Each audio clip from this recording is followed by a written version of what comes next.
This hotel costs £95 a night. The photos show a marble lobby, a king bed, and an infinity-edge rooftop pool with views across Istanbul. The reviews online say, and I'm quoting directly here, a luxury experience at a fraction of the price. So I booked it. I stayed for 3 nights. I filmed everything. And I'm going to tell you the truth. The bits they got right, the bits they got wrong, and whether it's actually worth your money. Because I checked the photos before I came, and the reality is more interesting than I expected. First impressions. Check-in was smooth. No welcome drink, no cold towel. This isn't 5-star, but the receptionist spoke excellent English, handed me my key card within 2 minutes, and pointed me towards the lift. Efficient, professional.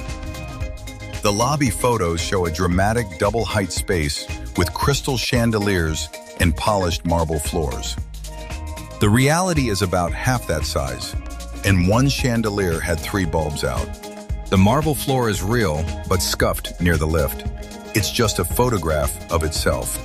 What I actually walked into was a solid 4-star lobby that photographs brilliantly with the right lighting. The location is 5 minutes on foot from Grand Bazaar and 10 from the Blue Mosque. For a tourist who wants to walk to major sites, this is as central as it gets. Being a 5-minute walk from Sultan Ahmed, rather than a long taxi ride, saves money daily. The room. This is where the gap between photos and reality is widest. The bed, comfortable. A firm mattress for guests walking 10 kilometers a day. Linen is crisp, white, and clean. The bathroom has marble effect tiles, not actual marble. Strong water pressure, which is most important. The shower is clean but small. If you're tall, you will need to duck slightly. From my room, I had a partial view of water between 2 taller buildings and AC units. The room is compact, not cramped.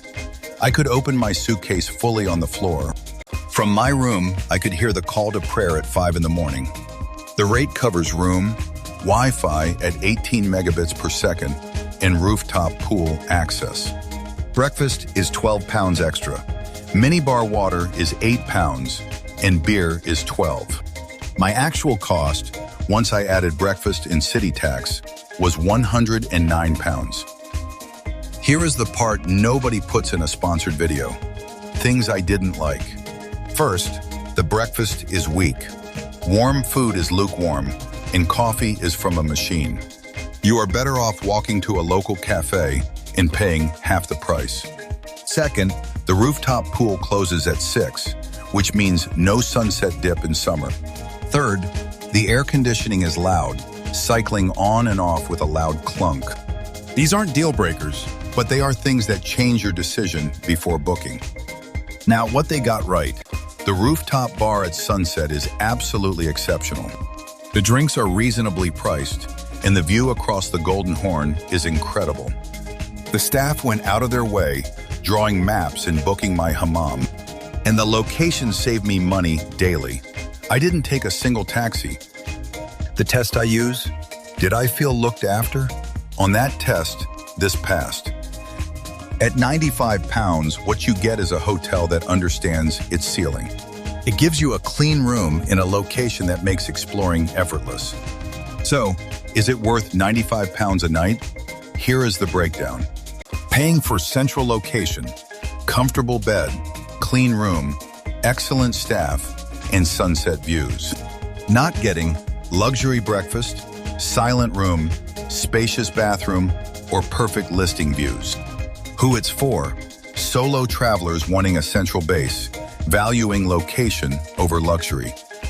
The alternative: trade housekeeping for an Airbnb, or choose boutique in Beyoğlu. My verdict: it earns its price, but only if you know reality. Book a high floor, skip breakfast, and enjoy the sunset rooftop. If you found this useful, subscribe. I'm reviewing more budget hotels. Drop the hotel you want me to review next in the comments. See you in the next one.